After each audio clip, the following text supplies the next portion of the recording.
Edwards, and welcome to another edition of Our Lives. The year was 1963, and the call went out from Dr. Martin Luther King Jr., Dr. Abernathy, and other leaders of the Southern Christian Leadership Conference. They needed volunteers who would march with them in Birmingham, Alabama. Leaders of the civil rights movement were in Birmingham in an attempt to desegregate bathrooms and buses and lunch counters. A group of rabbis from the New York area answered that call. 4 of the 19 rabbis were from Connecticut. My guest today is one of those 4. Dr. Jack Bloom of Fairfield says that the trip to Birmingham was a life-changing experience. Welcome to you, Dr. Bloom. Thank you. Good to be here. And you describe your 2 days in Birmingham as the most significant religious experience of your life. Why did you go? I'm not sure why I went. I wasn't a hero or a martyr, but there was a rabbi in Bridgeport who had gone to Albany, Georgia before me. And he had kind of set that pattern.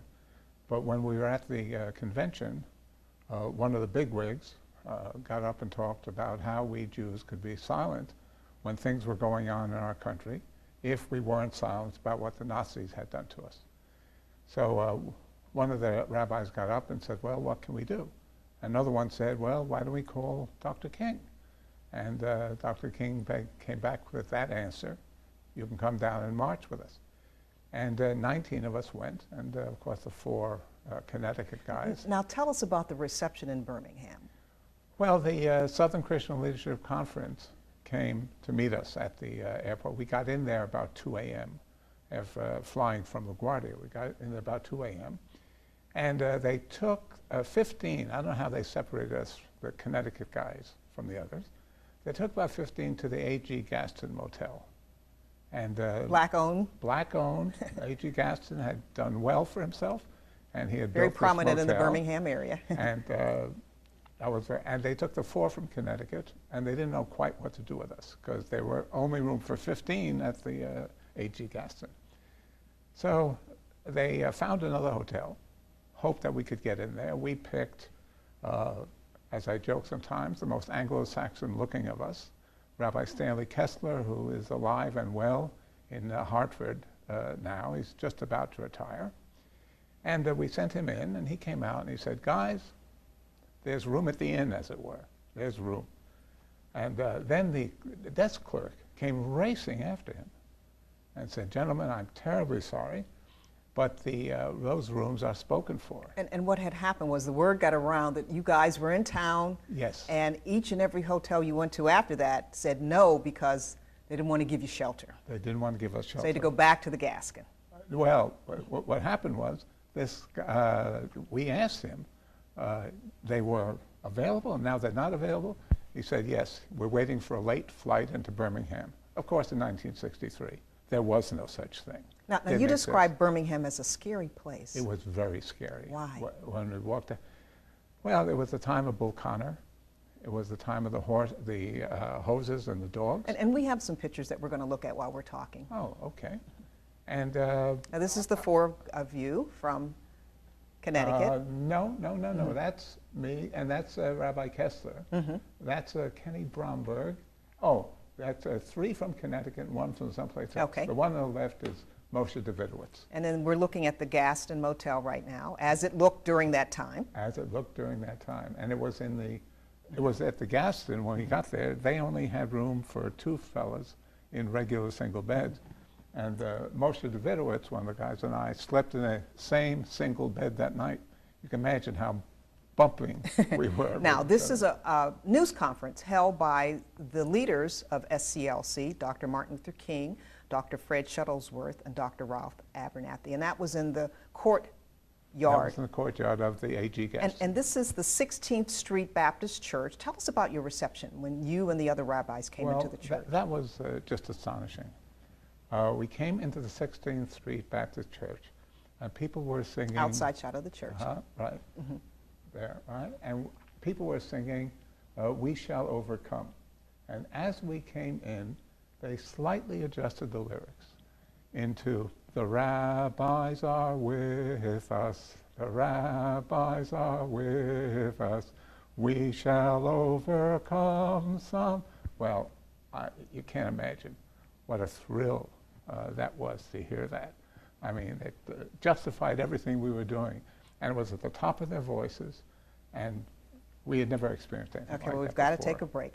But what did Dr. Bloom think about a very young Dr. Martin Luther King Jr., Dr. Ralph Abernathy, and the type of the reception that the rabbis got when they returned home back here to the Northeast? Details on that when Our Lives continues. We'll be right back.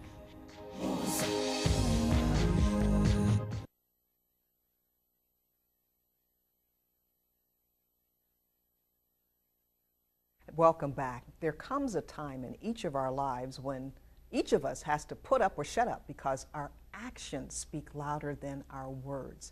That moment came for my guest today in 1963 when he and 18 other rabbis from this area answered the call to come to Birmingham. They were asked to assist civil rights leaders like Dr. Martin Luther King Jr. and Dr. Ralph Abernathy as they tried to break the back of desegregation in Birmingham, Alabama. Dr. Jack Bloom of Fairfield is one of the 4 rabbis from Connecticut that traveled to Birmingham. How did that trip to Birmingham change you? Well, it changed my whole perception of black people. I was raised by a black nanny, Wilhelmina, who in many ways was a surrogate mother.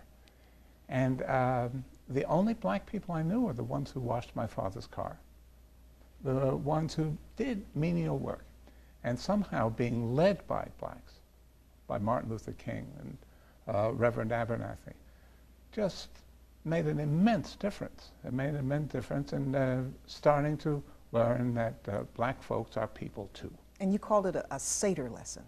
A Seder lesson.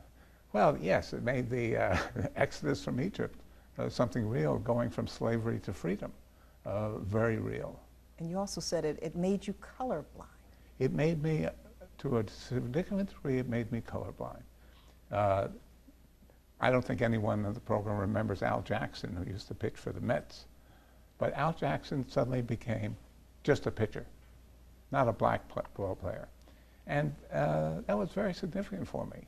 And when I came back, I made friends with a local pastor, Jim Peters, whom I just this week discovered what church he had served, which was the New Hope Baptist Church down the end of Park Avenue in Bridgeport. Oh, okay. I just learned that 2 nights ago. That's wonderful. Right, from a woman whose name is Pat Holder.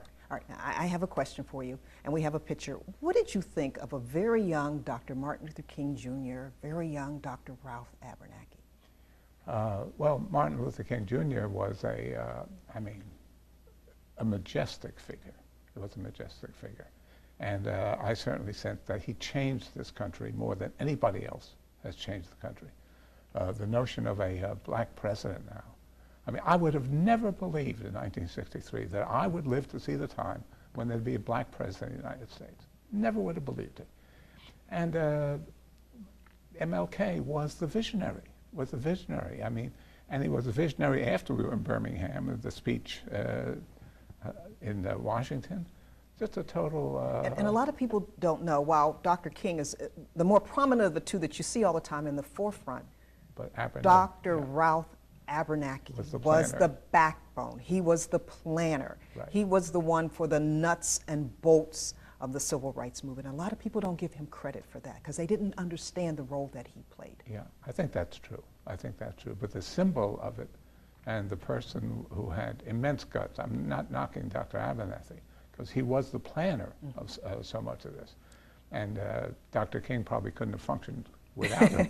Now, I want to ask you the reaction you got when you got back. Very mixed. And we have a picture of one of the newspaper articles that says, rabbis criticized for civil rights Birmingham trip. Right. We were criticized. In my own congregation, some people said, why did you do that? Why did you have to do that? One person said that it helped him somewhat because before this, he was a small contractor. He wouldn't hire black people because I won't even say what he thought of them. And he said that changed him. So he got some positive responses and some very, very negative. And responses. something else you said that happened, it also helped your congregation to see that it wasn't also only the South that had a problem, but also there was a problem in the North. Oh, sure. And we had Absolutely. to work on equality in the North as well as in the South. Yeah, right on target. Okay, Right on got to target. take a break. Straight Okay. ahead on our lives. Not only did Dr. Bloom go to Birmingham